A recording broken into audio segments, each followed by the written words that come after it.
Hi everyone, welcome back to our channel Tech Quest. I'm back with a new video how you can fix a widescreen issue on your device. So I'm going to be showing you the steps on how you can do it. Make sure to watch this video till the end and follow the instruction as guided.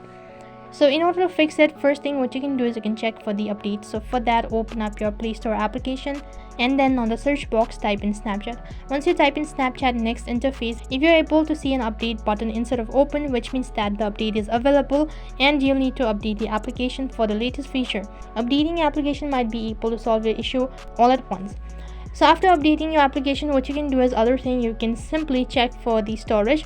Long press on your Snapchat application and then click on the app info icon. Once you click on the app info icon, you'll be taken to the app info page, and on this interface you need to scroll down and click on storage and cache. Once you click on this option, next page you'll be able to see the storage consumed by the Snapchat application. So what you'll need to do is you need to clear cache and then clear data at the same time, and once you do that, you'll be logged out of your account automatically.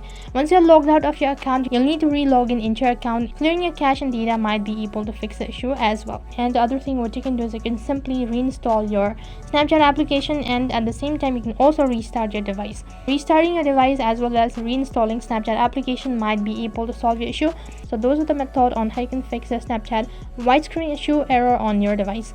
That is all for this video. I hope the video was helpful. Make sure to like, share and subscribe to our channel.